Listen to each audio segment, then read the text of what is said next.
प्रश्नावली 2.2 छठा क्वेश्चन देख लेते हैं। छठे क्वेश्चन में लिखा है 3 लगातार पूर्णांकों का योग 51 है, पूर्णांक ज्ञात कीजिए। हमें बोला गया 3 लगातार पूर्णांक, कोई 3 लगातार पूर्णांक हैं जिनका योगफल यानी जिनका सम किया जाए तो क्या आएगा, 51 आएगा। तो वह पूर्णांक हमें ज्ञात करने हैं। तो चलिए लगातार पूर्णांक का क्या मतलब होता है पहले ये समझ लेते हैं। लगातार पूर्णांक का मतलब होता है एक के बाद एक आएगा, जैसे कि 2, 3, 4 ये लगातार हैं, इन्हें बोला जाता है लगातार। तो ऐसे पूर्णांक होंगे जो लगातार होंगे, ठीक है, उनका योग होगा 51। तो वह निकालना हमें, तो हमें ना मानना पड़ेगा। तो चलिए मान लेते हैं हल। पहले हमने लिख लिया हल। पहले मानेंगे पहला पूर्णांक, फिर दूसरा, फिर तीसरा। तो माना पहला पूर्णांक, माना पहला पूर्णांक। तो जो पहला पूर्णांक होगा उसको हम मान लेते हैं क्या, x। तो दूसरा पूर्णांक क्या होगा, x प्लस 1। तो चलिए यहां लिख देते हैं दूसरा पूर्णांक। तो दूसरा पूर्णांक होगा x प्लस 1। और इसी प्रकार तीसरा पूर्णांक, तो अब लिख लेते हैं आगे तीसरा पूर्णांक। और तीसरा पूर्णांक क्या होगा, x प्लस 2। इस प्रकार पूर्णांक ये है लगातार होते हैं। इसके बाद यह आएगा, इसके बाद यह आएगा। अगर क्वेश्चन में चौथा बोला होता तो चौथा पूर्णांक हम मानते x प्लस 3, x प्लस 4। ऐसे हम जितने क्वेश्चन में बोले गए वैसे हम उस हिसाब से मान सकते हैं। अभी 3 पूछा गया क्वेश्चन में तो हम 3 लिखेंगे। अब आगे प्रश्नानुसार यानी जैसे प्रश्न में कहा गया है तो एक इक्वेशन बनेगी।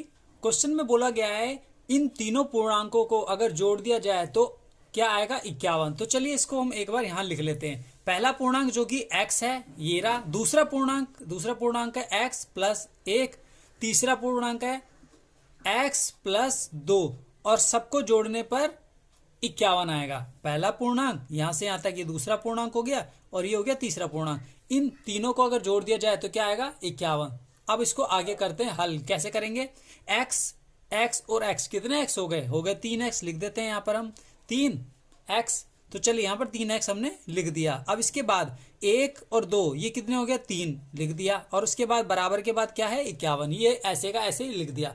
अब क्या करना है, x वाली संख्या एक तरफ और बिना x वाली एक तरफ। तो चलिए बराबर के इस साइड तो x वाली संख्या लिखेंगे, बराबर के इस साइड बिना x वाली संख्या लिखेंगे। 3x को हम यहाँ लिख देते हैं इस प्रकार, फिर बराबर लिखते हैं और 51 लिख देते हैं। और इस 3 को जो कि प्लस का है पीछे जाएगा तो हमें पता है निशान चेंज हो जाता है तो माइनस का 3 हो जाएगा। ये 3x लिखेंगे। चलिए लिख लेते हैं 3 और x, फिर लिखेंगे बराबर 51 में से 3 घटाएंगे तो क्या आएगा, 48 आएगा। 48 हमने ऐसे लिख दिया। अब हम आगे चलते हैं, यहां लिख देते हैं हम 3x बराबर में 48। ठीक है, ये लिख दिया। चलिए अब क्या करना है, ये जो x के साथ 3 है इसको हम 48 के बटे में लिखेंगे। तो x पहले हम लिखेंगे और इस 3 को 48 के बटे में लिखते हैं। तो 48 और बटे में 3। अब हमें क्या करना है, 48 को भाग देना है इस 3 से। ठीक है, तो चलिए भाग देते हैं। तो भाग देने के लिए हम क्या करेंगे, इस 48 को रखेंगे अंदर और इस 3 को रखेंगे बाहर। इस 3 से पहले भाग देंगे तो 3 के पाड़े में पहले 4 चेक करेंगे, क्या 4 आता है, तो नहीं आता। लेकिन 4 से कम 3 आता है। कितनी बार में, एक बार में। ठीक है, तो लिख देंगे 4 में से 3 गया 1 और इस 8 को नीचे निकाला जाता है तो निकाल दिया और आ गया 18। ये टोटल बन गया 18। अब इस 3 के पाड़े में 18 चेक करेंगे, आता है 18, लेकिन कितनी बार में, 6 बार में आता है। तो इस प्रकार ये हो गया भाग पूरा और ये आ गया 16। तो ये जो 16 आया ये होगा x का मान। ये 16 कैसे आया, इस 48 को भाग दिया 3 से तब 16 आ गया। ठीक है, हम डायरेक्ट भी लिख सकते हैं, अगर नहीं डायरेक्ट लिख सकते तो ऐसे भाग दिया जाएगा। ठीक है, जिसे डायरेक्ट काटना आता है तो वह डायरेक्ट काट कर लिख सकता है।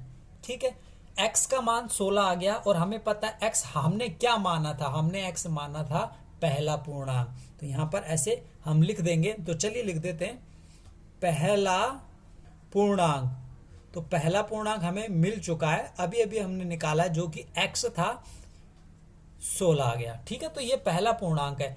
तो दूसरा पूर्णांक कैसे निकलेगा?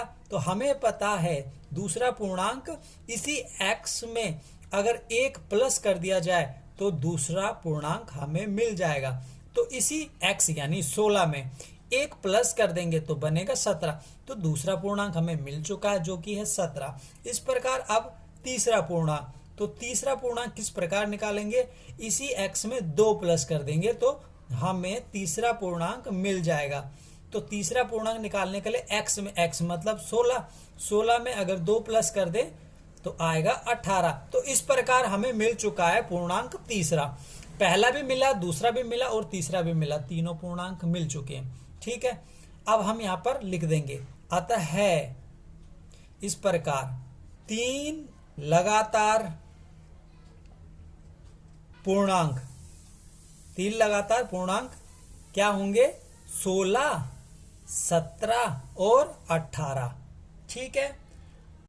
प्रश्नावली 2.2 7वां क्वेश्चन, 8 के 3 लगातार गुणजों का योग 888 है। गुणजों को ज्ञात कीजिए। 3 लगातार गुणज है, हमें वह गुणज निकालना है, लेकिन वैसे गुणज है ना वो 8 के गुणज हैं और उनका योग अगर कर दिया जाए तो योगफल क्या आएगा? 888। ये दिया हुआ है, हमें गुणज ज्ञात करने हैं। गुणज होते क्या हैं? गुणज मतलब होता है जैसे हम पहाड़ा पढ़ते हैं ना, उन्हें बोला जाता है गुणज।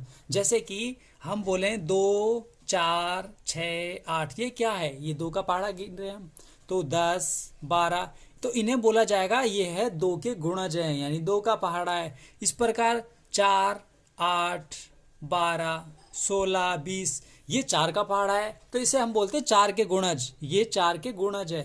इस प्रकार यहाँ जो इस क्वेश्चन में बोला गया है वो बोला गया 8 के गुणज निकालो, यानी 8 का पहाड़ा। 8 फिर 16, 24, 32 ये है 8 के गुणज है। ठीक है, लेकिन इसमें बोला गया है 8 के ऐसे गुणज निकालने हैं जो लगातार गुणज हो। लगातार मतलब जैसे ये 8 के बाद 16, 16 के बाद 24, 24 के बाद 32 ये लगातार है। ठीक है, जैसे 4, 4 के बाद 8, 12 ये इन्हें बोला जाता है लगातार। अगर 4 के बाद 12 बोलेंगे तो ये लगातार नहीं हुआ। 4 के बाद 8, 12, 16, 20 ये है लगातार गुणज होते हैं। ठीक है, तो 8 के 3 ऐसे लगातार गुणज निकालने जिनका योग 888 हो। ठीक है, ये 3 लगातार हैं लेकिन इनका योग 888 नहीं आएगा। ये 3 1, 2, 3 लगातार हैं लेकिन इनका योग 888 नहीं आएगा। तो हमें ऐसे गुणज निकालने 8 के जिनका योगफल 888 आए। ठीक है, तो चलिए हम इसे कैसे करेंगे। तो पहले हमें मानना पड़ेगा, तो हम लिख लेते हैं यहाँ हल करके और फिर से मानेंगे एक एक करके। चलिए मानते हैं। पहले माना 8 का पहला गुणज, 8 का पहला गुणज क्या होगा हमें नहीं पता, तो हम ना x मान लेते हैं, x होगा पहला गुणज। ठीक है, इस प्रकार 8 का दूसरा गुणज भी हमें मानना पड़ेगा क्योंकि हमें 3 निकालने हैं वो भी लगातार। 8 का दूसरा गुणज, तो 8 का गुणज अगर होगा तो वह होगा पहले गुणज में अगर 8 प्लस कर दो तो वह हो जाएगा 8 का दूसरा गुणज। इसी प्रकार 8 का तीसरा गुणज निकालना है, तो तीसरा गुणज कैसे निकालेंगे? इस पहले वाले गुणज में 8 फिर प्लस कर दो तो 8 का तीसरा गुणज आ जाएगा x जमा 8, यानी इस दूसरे वाले गुणज में एक और 8 प्लस कर दो तो कितना हो गया? तो हो गया ये x जमा में 16। तो यह हो गया पहला गुणज, ये हो गया दूसरा गुणज, ये हो गया तीसरा गुणज, ये हमने मान लिया। अब चौथा के लिए नहीं बोला, अगर चौथा बोला होता तो हम चौथा भी मान लेते। चौथा कैसे मानते हैं हम? 8 का चौथा गुणज लिखते और x जमा में 8 जमा में 8 जमा में 8, 8 8 16 और 8 24, x जमा 24 हो जाता। लेकिन हमें पूछा गया क्वेश्चन में सिर्फ 3 लगातार गुणज, तो 1 2 3 हो गए। अब प्रश्नानुसार जैसे प्रश्न में कहा गया है तो उस प्रकार हम इसे लिख देते हैं। तो प्रश्नानुसार हमने लिखा और उसके बाद पहला गुणज लिखेंगे जो कि x है, लिख दिया हमने। दूसरा गुणज 8 का क्या है? x जमा में 8 है। अब लिखते हैं तीसरा गुणज। तीसरा गुणज बोला गया है x जमा में 16 है, तो हमने लिख दिया। अब बोला गया इन सबको अगर जमा कर दिया जाए तो बराबर में क्या आएगा? दिया हुआ है 888 आएगा, तो हमने लिख दिया। अब इसे करेंगे हल, देखते हैं क्या आता है। तो चलिए इसे हल करते हैं। x और x हमें दिख रहा है 3x है, तो यहाँ पर हम लिख लेंगे 3x। और यहाँ पर एक 8 ये रहा, 16 ये रहा, कितने हो गए टोटल हो गए 24। तो हम यहाँ जोड़ के लिख देंगे 24। बराबर में जो 888 लिखा हुआ है वो लिखा रहने देंगे।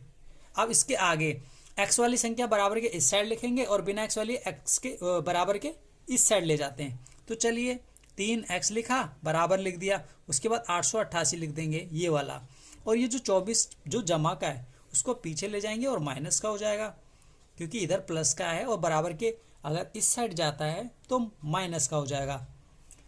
ठीक है, अब आगे करते हैं। 3x लिखा, बीच में घटा का निशान है तो घटाएंगे। 8 में से 4 गए तो आएगा 4, 8 में से 2 गए 6 और यहाँ बचेगा 8, तो 864 बच रहा है। अब x के साथ जो 3 है ये है 864 के बटे में चले जाएगा, जैसे हमने छठे क्वेश्चन में किया है। तो चलिए 3x बराबर में 864, एक बार हमने दोबारा से लिख दिया इधर।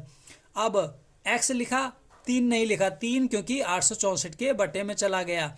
और अब इसे काटेंगे। काटने के लिए हम पहले भी पढ़ चुके हैं कि 864 को रखना पड़ता है अंदर और 3 को रखना है बाहर और इसको भाग देना है, और यहाँ पर जो भागफल आएगा वही होगा x का मान। तो चलिए आप भाग कर लेना पूरी, और जो भागफल आएगा उसे x का मान बोलेंगे। लेकिन हम क्या कर रहे हैं, यहाँ पर डायरेक्ट काट रहे हैं। तो चलिए डायरेक्ट काट लेते हैं। 3 एकम 3, 3 से ये कट गया और इसको काटेंगे 3 से, तो 8 तो आता नहीं, 8 से कम 2 आएगा, 2 बार में 6 आएगा, 3 दूनी 6, 2 इधर गया, 3 अट्ठे 24, 2 इधर गया, 3 अट्ठे 24, तो यह आ रहा है 288। तो x का मान हमें पता चल चुका है 288 आ रहा है। 8 का पहला गुणज निकल चुका है, अतः है 8 का पहला गुणज। तो हम लिख देंगे पहला गुणज, तो पहला गुणज 288 निकल चुका है, तो हम लिख देंगे 288, क्योंकि x क्या माना था हमने, पहला गुणज।